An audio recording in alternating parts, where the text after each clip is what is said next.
jeudi 12 septembre 12 décembre 2024 mbokk yi xarit yi ñu ngi leen di nuyu di rafetlu bu baax a baax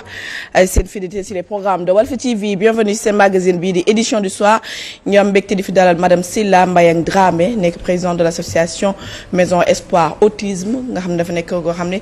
day jàppale yaay yi ci ñi nga xam ne seen doom dañuy souffrir ci feebar bi ñuy tuddee autisme nag ce sera difficile ñu mën a trouver benn tour ci olof mais xam naa ne avec Mbayang dinañ ko jéem a définir bu ko defee Sénégalais gën a xam feebar bu nga xam ne bari ñu ciy souffrir muy ay xale waaye surtout maman yi nga xamante ne ñoom ñooy les accompagnantes le plus souvent day impacter ci seen vie de ménage waaye di impacter aussi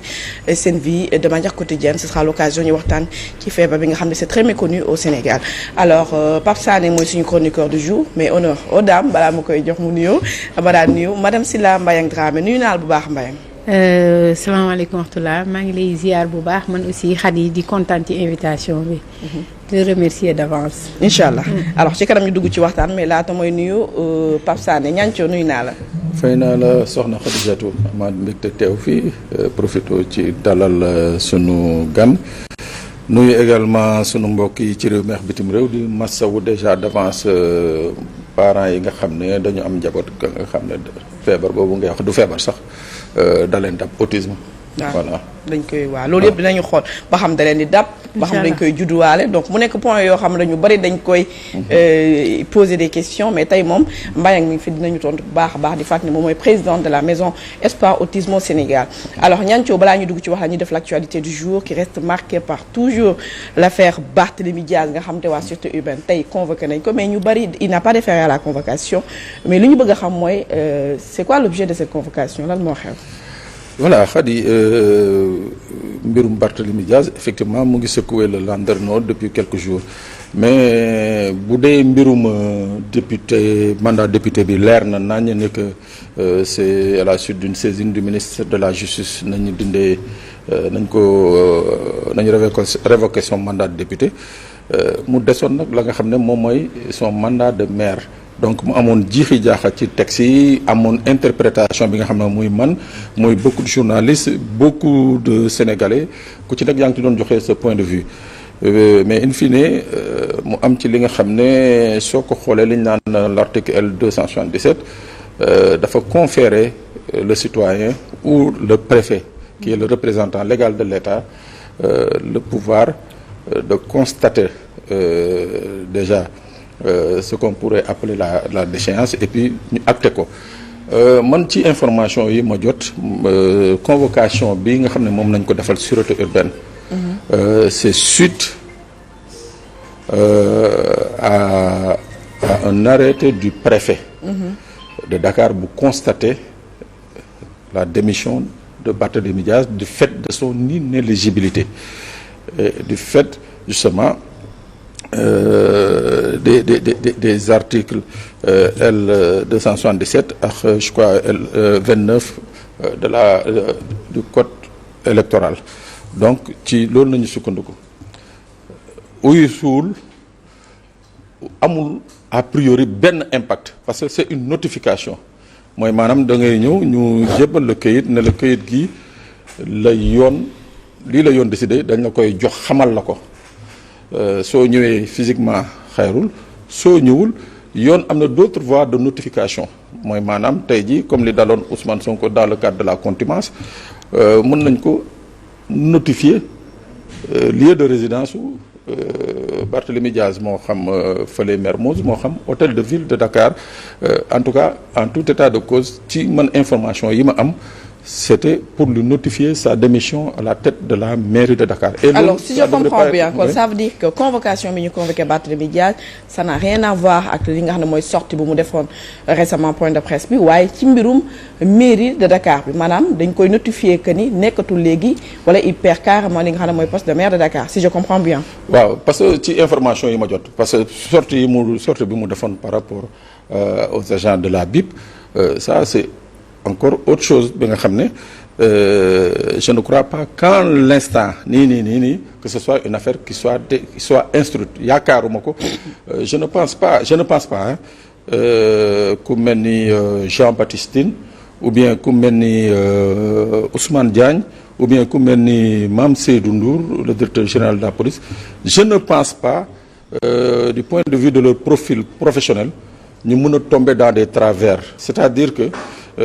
jéem a faire en sorte que la situation aille dans un sens où ñoom dañ leen di accuser d'acharnement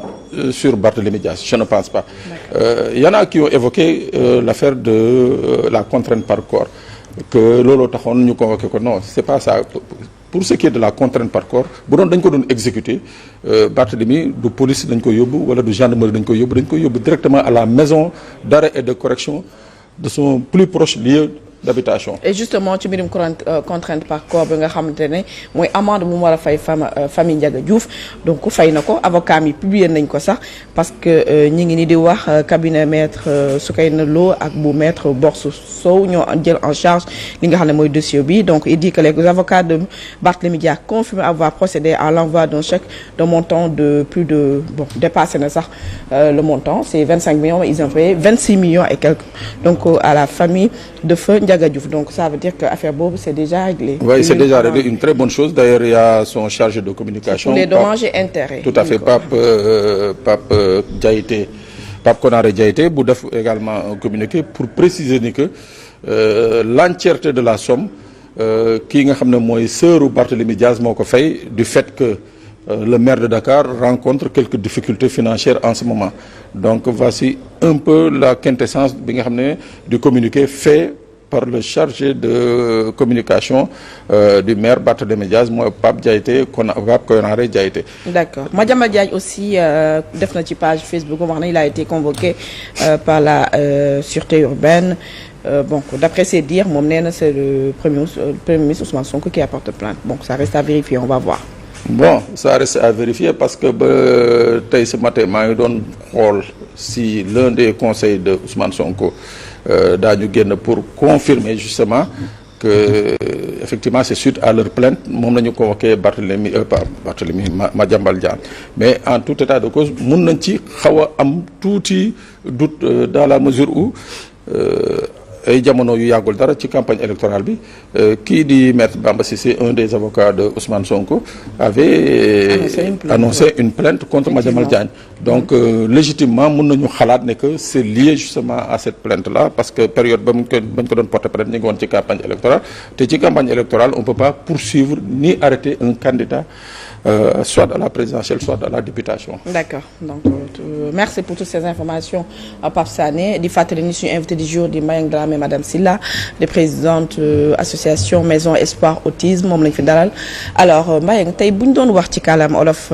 kàllaama kocc sax laay wax sànq maa ngi koy wax définition autisme mooy lan. autisme tey man su ma koy parce que autisme en fait amul définition en wolof waaye li nga xam ne moo gën a jege ci définition mooy Sénégal ñoom rap lañ ko jàppee. autisme en fait benn trouble de comportement la benn trouble de neurodéveloppement la mooy xale yi dañ koy judduwaale en plus autisme kenn du dab nit dañ koy judduwaale mais nag bu xale bi amee 12 à 18 mois foofu la ñuy commencer gën a déceler signes yi mais bu fekkee nag ku xam signes yi yow avant boobu ay 3-4 mois sax am na ay signes yoo xam ne tey bu fekkee xam nga lan mooy signe autisme da nga koy mën a déceler ci xale bi mais autisme daal suñ koy wax mooy li waa Sénégal jàppee rab parce que xale yi dañuy am ay comportement yoo xam ne c'est inadéquat comme ay comportement yoo xam ne nit ñi bu ñu ko gisee dañ naan yii xale bii dafa bizarre wala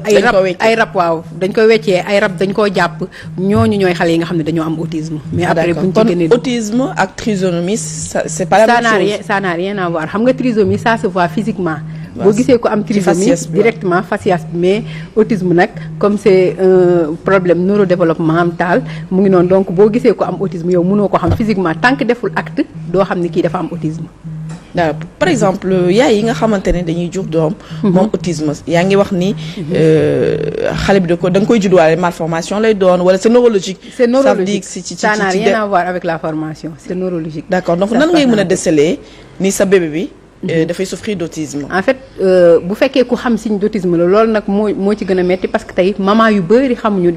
li autisme te xamuñu lan mooy signe d'autisme ñun ñi nga xam ni sax dem nañ ba xam ko des fois il faut nga am benn doom wala nga am benn parent wala mu dab la ci noonu ngay demee di rechercher pour xam autisme lan mooy signe yi léegi nag pour bu ñu ñëwee ci suñu autisme bokk na ci xale boo xam ni